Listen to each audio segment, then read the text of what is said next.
We should be live here. Hopefully, everyone can hear both of us. We are currently recording, so that is a plus. We are definitely doing better than yesterday. So this is podcast number two. You have to start Technically, somewhere.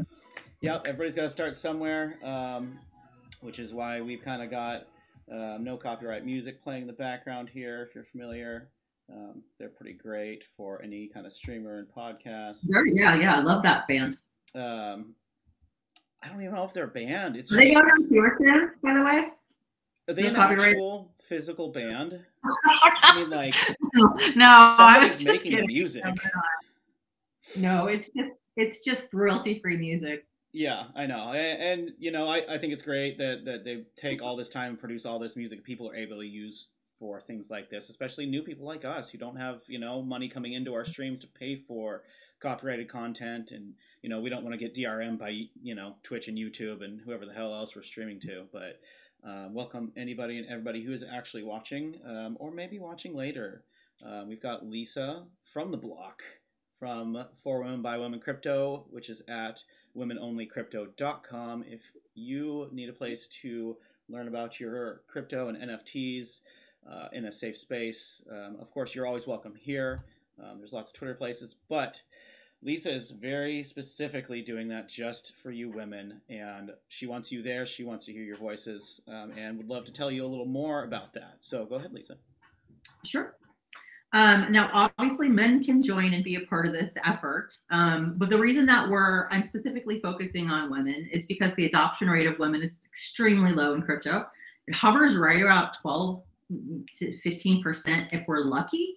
And so if you think about it, that means that we're not 85% of that population of people that are spending money and time in this space and making content in this space and making tools in this space.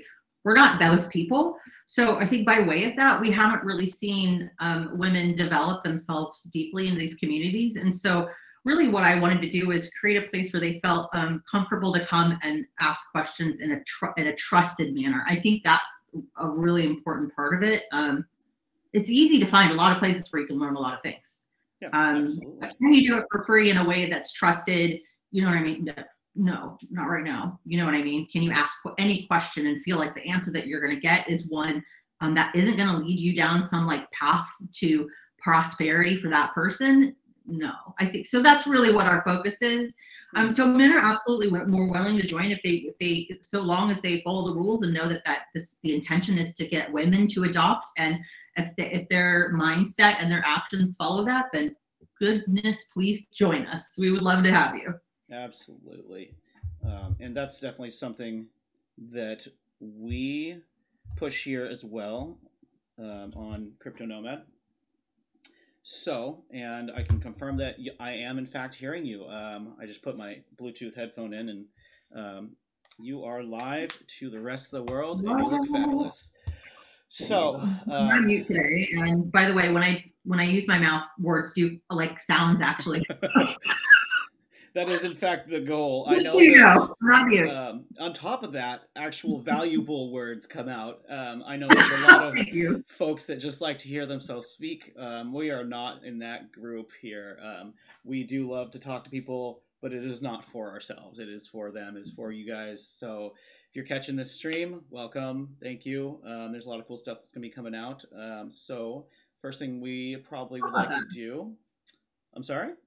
Let's talk about that. Let's talk about that. What's our plan? What do we want to do? What do we want to do here? This is a whole wild world that we have just kind of started up here.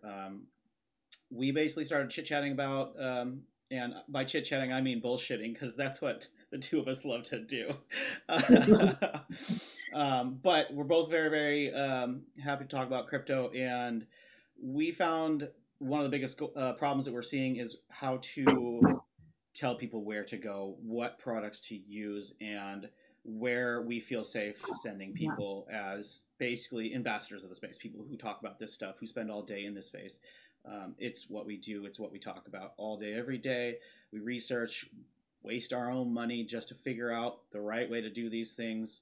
And, it's really important to myself, and I'm assuming Lisa as well, that we provide good information that is valuable to everyone who is viewing or coming here to get that information. Crypto is not a very safe place for anyone. There's no trust in any kind of product. Yeah, we all sit there and we use our Coinbase and our MetaMask and whatever other browser extension wallets, but I know personally I keep all my seed phrases in a freaking safe for a reason. Oh, yeah, don't even get me started. I am paranoid upon paranoid. Yeah. So yeah, I'm with you on that. We absolutely preach the good word of, don't trust, verify, Safety, verify, double check. safety. Yep. Yeah. All the great things. Best time to invest is yesterday. The next best time is today. Any of the good phrases you've heard from any of the great authors and investors and anyone that's in the space. We've both been around. And know what makes people tick. That might seem like such a simple phrase, but my goodness, does it play out here? Oh yeah, it absolutely does. And we can kind of talk about that trust. And I got a chance to talk with somebody from tax. I do want to talk about that. Yeah, let's talk about that. And trust is huge. Trust is huge. So I did briefly speak with somebody from TaxBit yesterday, which is a tax software, which is tax season. So that's going to be a big thing on everyone's mind right now. I haven't yet gotten a chance to verify and operate in their software, but hearing it from the horse's mouth, as it were, that is a primary concern of theirs, is being able to let people trust in their product and trust that they are providing you the value that you need so that you can pay your taxes to the very unfortunate IRS. And they're digging in there and making sure that we are able to do what we need to do to be, above the law and being capable of staying within it. So that is a huge thing and great to hear from them. And yeah. What else? I just want to, just continue to build trust. I think I want to just go back to the topic of just like trust being lacking in this space, if that's okay. Absolutely. Because, and beyond just like women not recognizing themselves in this space and really not trusting it, you do have trust issues beyond even gender, obviously, which is scope of trust here. I think in this industry is it's concerning, but it's twofold. I think one, it is anytime you're bringing humans into a new product that's like on the edge of technology, that's financial, it's going to bring in bad actors, just period. Absolutely. But two, you can't develop your opinion of an entire industry or a product or a technology based upon the actions of a few bad actors, right? Mm-hmm. So we're kind of stuck in this space where we want to build trust. We need to build trust because these, crypto's not going anywhere. NFTs aren't, I don't care what anybody, how badly they just don't care about it and they just hope it goes away. It's just never going away.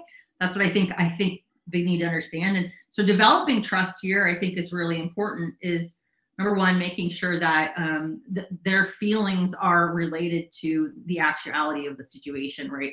How are you basing this compared to what you're already doing, right?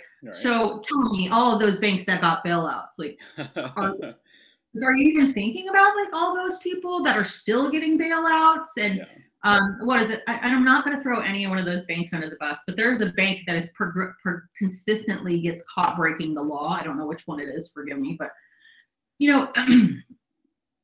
those things are at huge levels. Maybe they just forgot that they see these things all the time, and that way it's just so it's not, so when you have this new thing like NFTs or crypto, and maybe you see these bad actors in plain sight, maybe it seems more obvious here than it would in maybe your everyday life. I mean, this goes even as deep as somebody having to pay overage fees in their bank. Mm-hmm. That is a ripoff. They're making interest from you. If you have a single dollar in there, they're making interest. Absolutely. Way more interest off of you than you'll ever make on that account. So I think there's a lot of things, like layers of trust here, that I would love we don't have to talk about it all today, but like develop these out as we talk about these topics. Is where does the trust come from? You know what I mean? What is the reality of the scope of the magnitude of what it is that we're talking about? And beyond that, how do you develop trust? But think developing trust, I think I'll say here in the podcast is probably the most important thing. You have to start at a place you can trust the information that you're hearing and then go from there, right? Well, and if you actually take a deep dive into money itself, if you already read the Bitcoin Standard, a lot of people, I honestly, I will hand that book out to just about anybody who, if you meet me in person, I'll probably have a Yeah. copy on hand, and I will hand one to you, no questions asked. You want to read a book, you want to learn, you want to have an understanding of crypto. Good That's a really idea. good place to start. I literally almost always have one. So that book really goes into, and people don't like when I'm like, here, can I give you this book it's called the Bitcoin Standard. Like, I don't want to read about Bitcoin. Nobody wants to read about Bitcoin. Who wants to go through and read white papers? Well, beside the two of us. But a really important point there is that money is literally you trusting something else to hold value, and that is the definition of a dollar, of a fiat. Fiat meaning in the Latin to be done with. It is a trust between yourself and the government. The government promising that this piece of paper holds a value. And in crypto, we don't have a government. We don't have anybody to tell us that this holds value. What gives anything in crypto a value is going to be physically you and I saying it's got value. A random dude That's exactly in right. 2011 buying pizza, and that pizza company said, "I value this asset that you have just used the internet to send me," and bam, all of a sudden we've got value. And now instead of having to trust the government, we trust each other.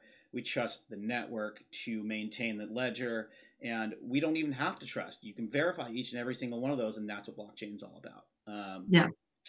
So I think where people, as the industry gets larger and bigger, there's going to be more methodology, more platforms, more trust aspects that are going to come out of it too. Like I would, one thing I'm doing on the side is creating like a trust index essentially.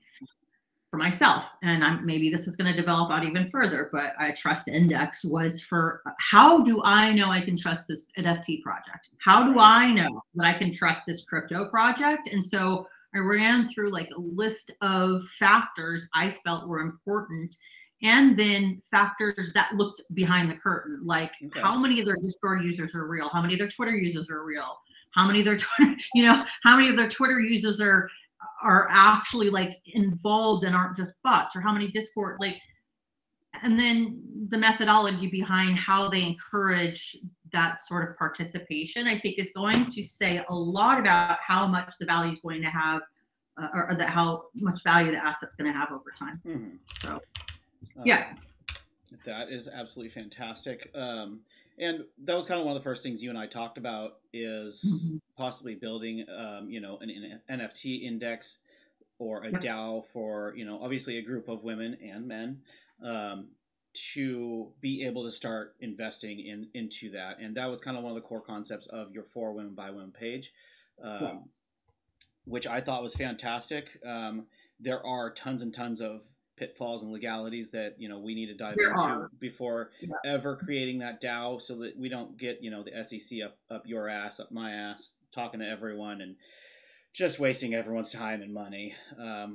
Just like they're well, and we were talking about, now obviously this, they won't see this, or maybe they will, but we were talking a little bit about this yesterday, right? We were talking about the remind me again what was exactly with the let me double check which company it was. If you don't mind. This is extremely related to what we were talking about yesterday. Yeah. Hold on, I'll pull it up. I've got it saved somewhere else.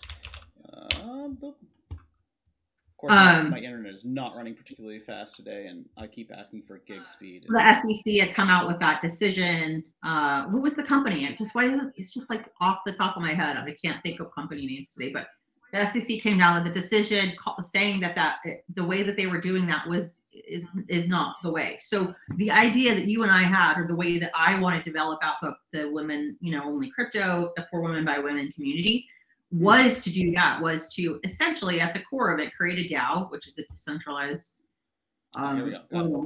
right, and create a DAO that would essentially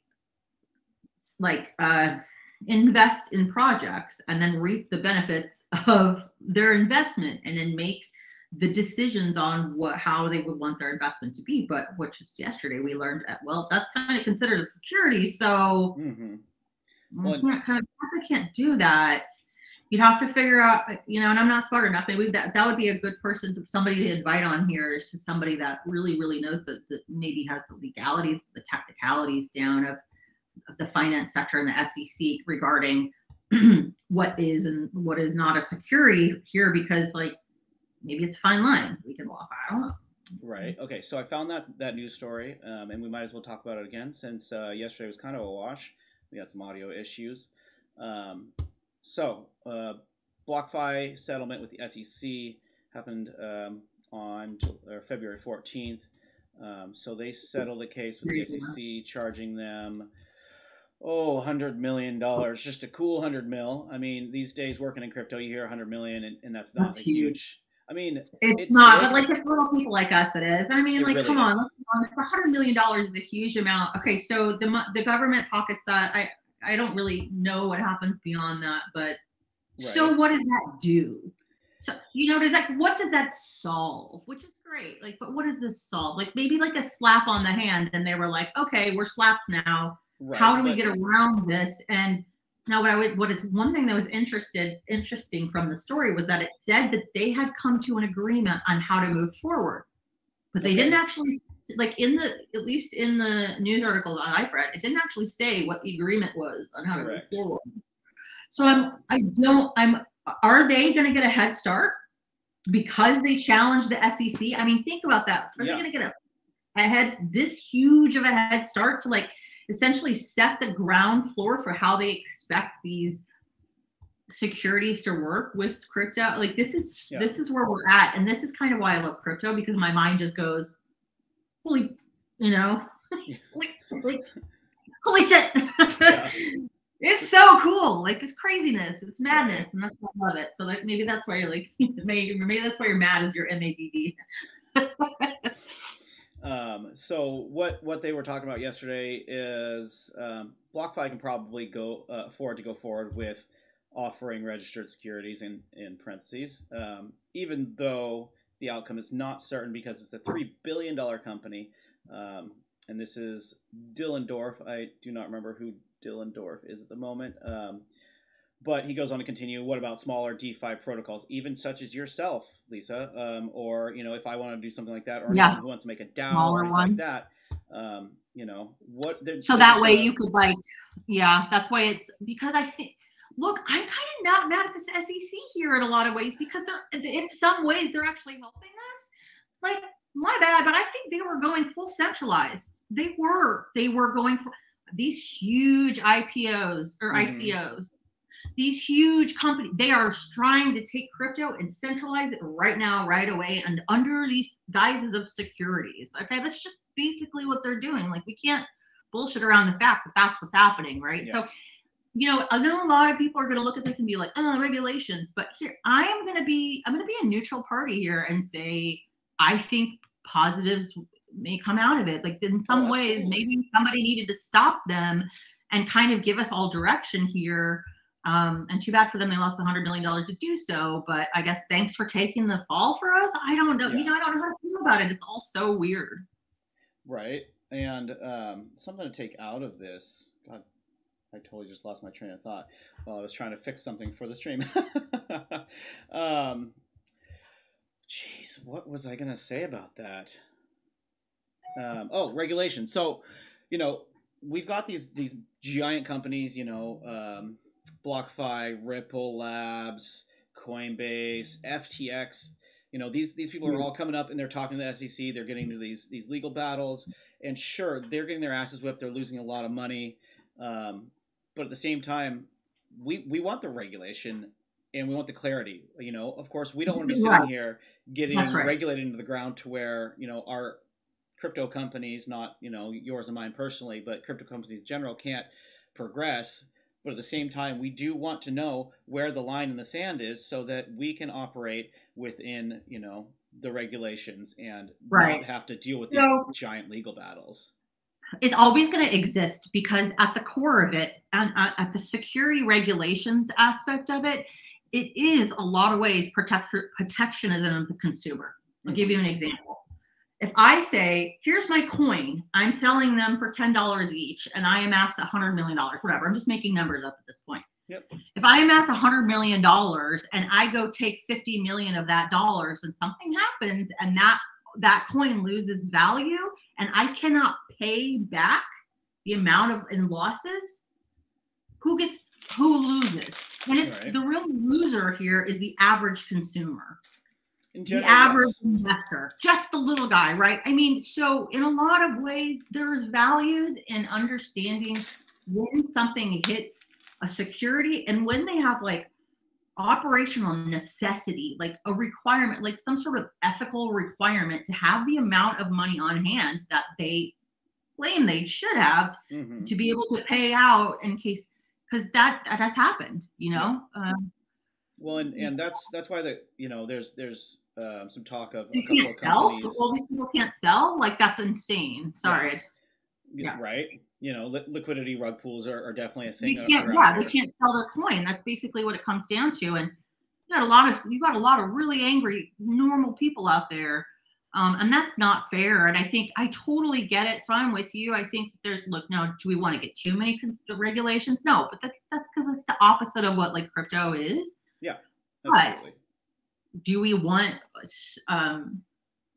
three big companies coming in and strong arming the rest of us for the rest of humanity inside of crypto either? Because no, they have the money to actually operate in the space. Right. Yeah, it's definitely a fine line. And while we do want the clarity and the regulation to be out there so that we can know what to do, there's also the standpoint of this is no longer the early 1900s of investing. A lot of those regulations were put in place because that's true. News and media and information at all, education around finance, it wasn't very easy to get back then. So if you are, your middle class family sitting at home and you're a nurse and you're a plumber or whatever, and you've only got X amount of money, you don't have time or resources to get that education anymore into what you're investing into and what this company is going to do. And you don't get to go to the board meetings or see anything like that. But like one of the things I do love about crypto as a whole is now we have every piece of information. We've got verifiable on-chain data showing exactly where any money has gone from any account. And if you are doing your due diligence, you'll know who the big wallet is. Is it Michael Saylor with his 1,000 bitcoins or whatever? Is it the developer Ripple Labs? Yeah, who's moving and holding money, and we can see those things now. And if you are paying attention, if you're keeping up with your news, you will know. And so, as much as like the government should be protecting the consumer also does have the responsibility and the ability to get free information, to get the knowledge they need to make sound investing decisions. And as many other YouTubers say, this is not financial advice, but you should go and find your own financial advice, and take the time to protect yourself. Don't trust, verify. Take that time and go out there and do it. And so, of course, we want some clarity in the regulation, but we also want the freedom to make our own mistakes. And if anybody else, in crypto knows this, it's that every single one of us that does well here is forged in fire. I've lost lots of money, just lots of it. But because of that, I've gained so much more. And it's risk. Yeah, it's all risk. It's understanding the risk, and it's understanding like, and does everybody enjoy doing that? I don't know. However, there's something really interesting about this place because it's not only expanding in a financial capacity, it's doing so in a technical one, in a way that it's like it's giving us so many different new technical ways and protocols and ways to do things and share assets and fractionalize assets that it's worth it. But it's crazy. Excuse me. One of the things that, and this just came to mind, so we can talk about a couple new coins real quick that are kind of coming around, because I spend my time deep down the rabbit hole, especially in the Cosmos ecosystem. Anytime there's a new coin, it's literally my job to go and figure out what's going on with this company. Why is there a new coin? Why has it been listed? Things like that. What is the point of the coin, et cetera, et cetera. And, I don't have a ton of information on this particular one yet. There's two I would like to bring up, and I will switch over to my live You just stream. want to talk about them, or Yeah. I'll kind of go over some stuff real quick, and you can tell me what you think. So I did notice one pop up yesterday on Osmosis Zone. Osmosis Zone, if you're not familiar, is a AMM, automated market maker. It is a DeFi protocol in the Cosmos ecosystem operating on the IBC. Osmosis is the core coin there, but that's not the one we're going to talk about today. So UMEE, UMEE, just popped up yesterday, and it is they're calling themselves the cross-chain DeFi, making waves here, something like that. And the biggest thing that I found, so I agree. Of course, my skepticism is in full force, right? When I open up here this brand new protocol, this brand new coin, I grabbed about $30 worth of it yesterday just to put myself in. There was probably about 50 grand worth of liquidity in the pools, which of course is tiny for anything in the space. But what I'm seeing from this is that they are actually going to be bridging DeFi protocols so that you can bring in things from your MetaMask, your Tendermint chains, Cosmos SDK things. It is written on Cosmos SDK. Their native coin is the UMI coin. So, of course, there's going to be lending for that. But I have immediate concerns. Absolutely, and you should. And so I kind of swapped into this, their little market. It's still in beta. Everything is in beta.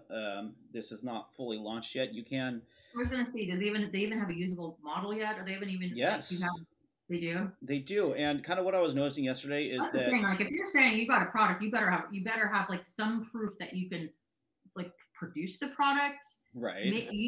Because I think there's a lot of things that say we're going to make this product, and like, okay. Yeah. So they do have a launchable app, which I did pop over here, and you can connect 3 different types of wallets: your UMI Kepler extension, your Kepler Cosmos Hub, and your Ethereum MetaMask. And the Ethereum MetaMask is operating under a testnet right now.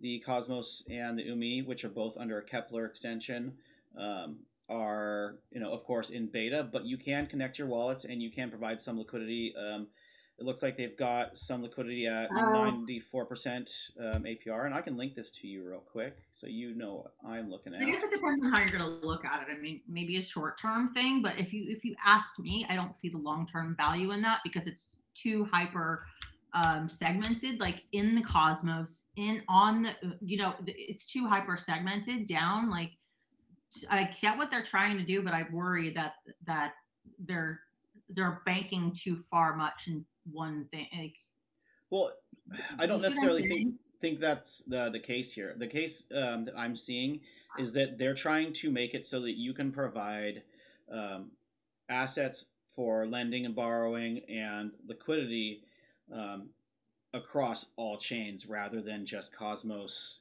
which operates on IBC and all that, or MetaMask Ethereum things, out on just compounding flaws though in chains at that point. I worry about that. I agree, but it's a good concept.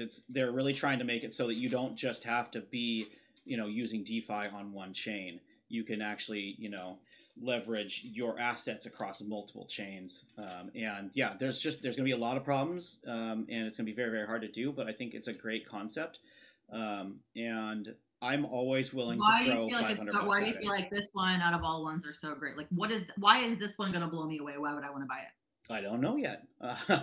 I am literally just here to find out, and that's why we're talking about it. This is how I'm probably like, I feel like if there's a sliding edge here, like where I am on the paranoia scale, like I will be up here, and I will probably wait much longer than some people to invest. So I mean, like I said, I tossed $50 in. you'll have a little bit more risk. I'll have a little bit more risk aversion than you will. Yes. Not to say that I haven't gone in and thrown down some money on some things at random, because I absolutely have. Right. But I think that I think my hesitation is in seeing protocols and tools last for a long time. If they Right. are not, if they're not going to last for a long time, and if they do not have the capability to expand beyond their little horizon, and just because you're going cross chain doesn't necessarily mean you have the ability to expand your own horizon. Like, I Yeah. guess what I'm saying, like, you know, cross chain will start to become more popular. Like, I mean, but interoperability is actually and so it's becoming a huge thing, and it's honestly yeah, going to be one of the most important things. I mean, us it being is. able to send money, from Bank of America to Bank of Switzerland, Right. that's a super hard thing right now. And I experienced this when I was traveling. It's like, oh, I need to send $200 to my buddy, and of course, PayPal was the solution at the moment. Sure, anytime you do it in international transactions via any kind of fiat system, it's going to charge you, $5. Versus whatever, if I've already got crypto, then you can count the $3 Coinbase purchase fees or whatever you want to use. But yeah, it really, yes, I'm definitely going to be a little more prone to risk. That's kind of my whole thing. um, I definitely spend a lot of time, and we call it being a degen. uh, I am absolutely a degen, especially when it comes down to any kind of Cosmos space protocols and I DeFi get it. protocol. Like, oh I think man, because you see that you want, I think when we find the protocols that really mean a lot to us, like I mean, people really get into that type of stuff. I oh, mean, I absolutely. appreciate it, and I too, but I don't think I found my home yet, I guess is Hmm. what I'm saying. I've been looking for my home, and if you'd see my list of places I would hope to call my home, it's really long, but I've not found my blockchain home yet. Yeah. And um, I think that this sort of hesitation was the same with me when it was like early in, and I knew that Bitcoin was coming, I knew Ethereum was coming, and I knew all these, I knew this was happening. I'm watching it happen, but Absolutely. What I really appreciate is being able to DeFi without spending a $50 transaction fee. Because working on anything based on Ethereum, AVAX is supposed to be better. A couple of other things.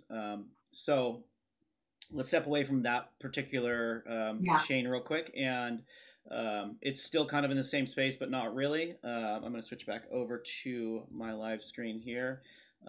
This is actually an airdrop I got, and I had a chance a couple months ago to interview with one of the founders and creators of Sommelier. Um, and this is kind of what you were talking about a few minutes ago, is people don't always want to spend the time to learn all this stuff that you and I understand, to successfully operate in a DeFi right. space, in the degen space, as I like to say. And so Sommelier is kind of taking your hands off of that, doing kind of a, um, what is it, like a JP Morgan or a Charles Schwab kind of situation, where they're going to provide you the ability to say, I want to invest this much, and operate within your risk tolerances, and they're going to build you a little portfolio, and it's just going to be dollar or number go up technology. Dollar cost averaging. It's not going to be dollar cost averaging, I don't believe. So if we look over here, oh, let's see, it's on a Cosmos SDK, so they actually have two They're like chains. trying to act as a bank. I mean, are they just trying to be a bank? Like, what are they trying to do? No, no, no. So I think that if we take off decentralized, if we take off the decentralized title, Okay.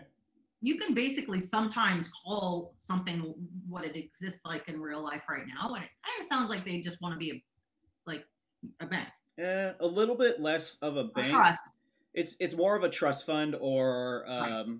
what do they call those? A mutual fund kind of situation, where So they're centralized. Are they centralizing, or what? Or I guess they're going to be decentralized. I'm not sure what that term is going to be applicable to them.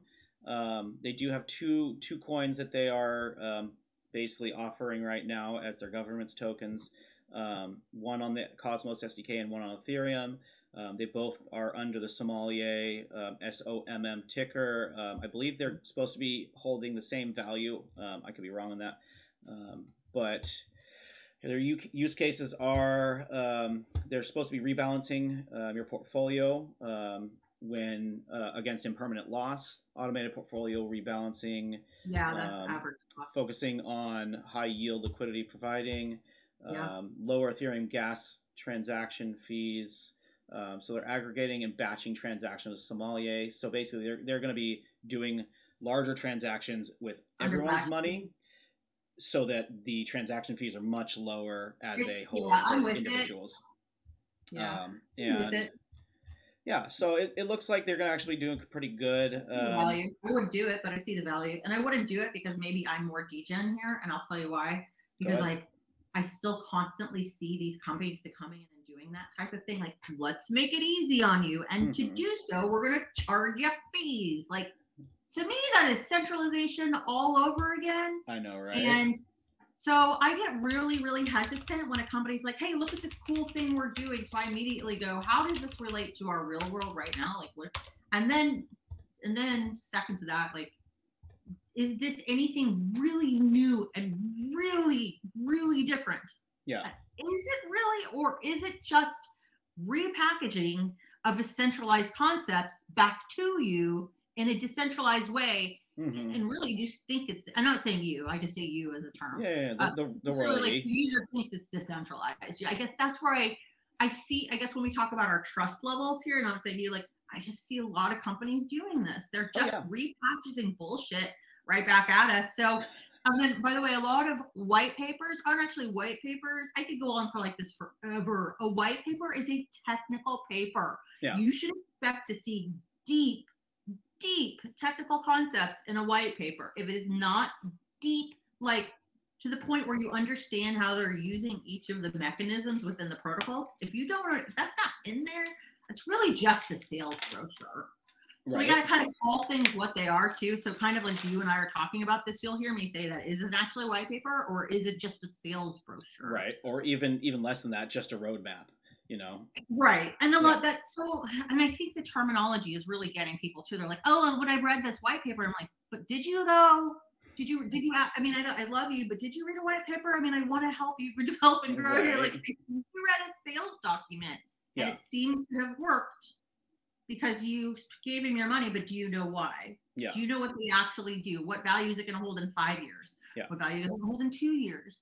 How do they plan on expanding and developing your way of getting and receiving value out of this asset? Do you see what I mean? Like, I really if they're do. not telling you how they're treating it like an asset, you just better walk away slowly and or expect the risk wholly. You know what I mean? Like, oh, I absolutely do.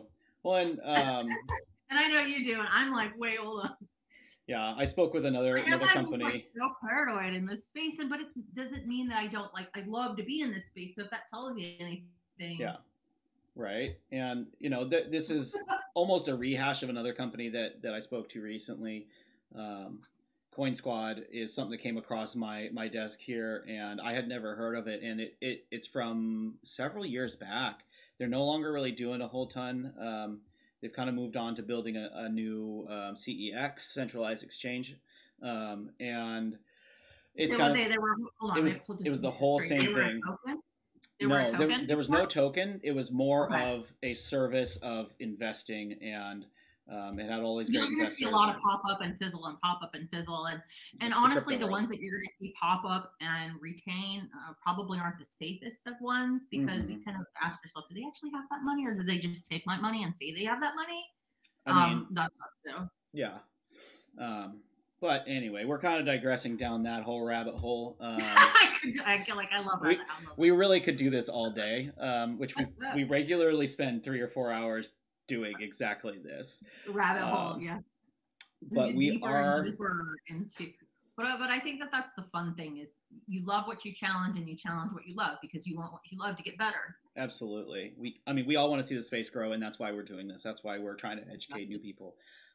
Which is going to be one of the biggest goals that the two of us are going to achieve on these podcasts. The podcast will be Tuesday, Wednesday, Friday, 3 days a week, every week, until the two of us get sick of each other, or we expand into bigger and better things. You know, it's all just going to be growing. Obviously, this is kind of one of our very first podcasts, and we're both loving it so far. Yeah. Talked a bit about yesterday, and we've already found some of our pitfalls and technical issues, and whatnot. We are going to, over the next several weeks, be kind of expanding this into an educational situation that's a little more structured, where we're going to be talking about how to bring new people into NFTs, wallet safety, and all the mechanisms that we both love teaching brand new people. There will be some little airdrops of actual crypto on the channel using coinkit.de. It's just something that I found recently, and we were kind of messing with at the beginning of the stream. There may be some airdrops or giveaways of NFT projects from my personal side of things. And anybody that wants to pop on and have a chat with us, we would love to hear from you. You can message myself on either Twitter, Twitch, Instagram. Maybe not Instagram, since I'm not really linked up with that. I don't even. I'm sorry, Instagram. I just. Yeah, I've got my Instagrams, but not for crypto. Yeah, no, not at all for crypto. Right. So, but we definitely both have our TikToks.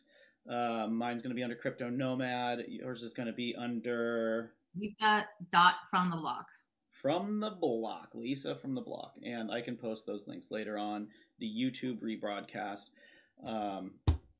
And I want to go ahead and shill this brand new NFT project that we were bullshitting about earlier. This is straight from the degens of my personal Discord family.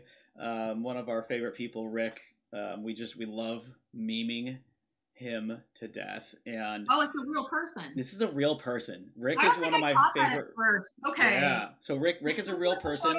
Okay, so somebody memed this guy, right? And then now you're making an NFT out of the meme. Yep. And so I'm going to share that screen real quick. That's funny. This is literally just my storyboarding, that little infographic that I spent like way too long on yesterday, and I've already created all of these files for uploading, and it's going to be it. I'm pretty sure it's going to be a CNFT, so Cardano NFT. Okay.